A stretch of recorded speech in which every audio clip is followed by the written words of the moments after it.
అనంతపురం జిల్లా కళ్యాణదుర్గం పట్టణంలోని టీ కూడలిలో ఆంధ్రప్రదేశ్ డిప్యూటీ సీఎంగా ప్రమాణం చేసినందుకు తెలుగుదేశం అధినేత నారా చంద్రబాబు నాయుడు గారికి అభినందనలు తెలియజేస్తూ పవన్ కళ్యాణ్ చిత్రపటానికి పాలాభిషేకం చేసిన జనసేన మరియు టీడీపీ నాయకులు కార్యకర్తలు.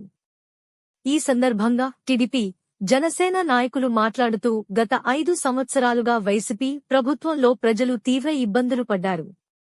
ఈ రోజుతో ప్రజల్లో కొత్త ఉత్తేజం వచ్చిందని, రాష్ట్రాన్ని అభివృద్ధి పదంలో నడిపే ప్రభుత్వం ఏర్పడిందని, ఈ సందర్భంగా ప్రజలందరికీ ధన్యవాదాలు తెలియజేస్తూ జనసేన నాయకులు, టీడీపీ నాయకులు కలిసి కేక్ కట్ చేసి సంబరాలు జరుపుకున్నారు.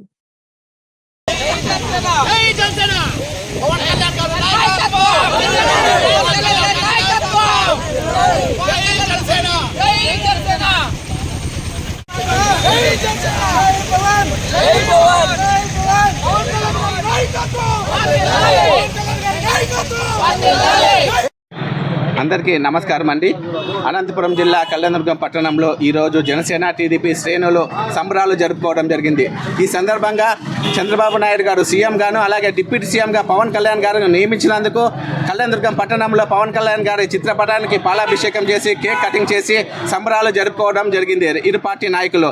ఈ సందర్భంగా మేము తెలియజేస్తున్నాం, రాష్ట్రాన్ని అభివృద్ధి బాట నడిపించేది ఈ ఎన్డీఏ కూటమి అని ఈ సందర్భంగా తెలియజేస్తున్నాం. అలాగే ఈ ఎన్డీఏ కూటమి తెలుగుదేశం, జనసేన, బీజేపీ ఎవరైతే అభ్యర్థులు గెలుపొందారో వాళ్ళందరికీ మేము అభినందనలు, శుభాకాంక్షలు తెలియజేస్తున్నాం.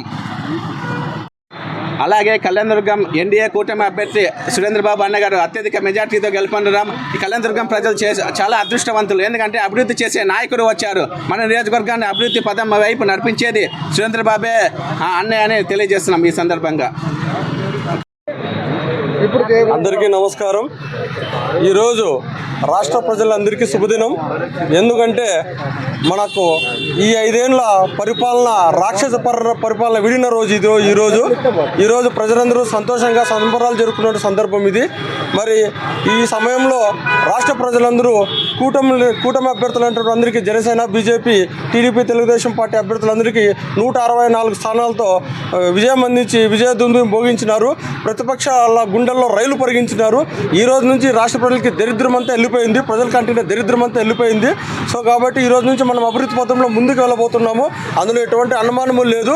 అలాగే మన నియోజకవర్గంలో మన అభిమాన నాయకుడు, మనందరి మెచ్చిన నాయకుడు సురేంద్రబాబు అన్న గారు అత్యధిక మెజార్టీతో గెలిపించినందుకు ఈ నియోజకవర్గ ప్రజలందరికీ, ప్రతి ఒక్కరికి పేరు పేరున హృదయపూర్వక ధన్యవాదాలు తెలుపుకుంటున్నాను.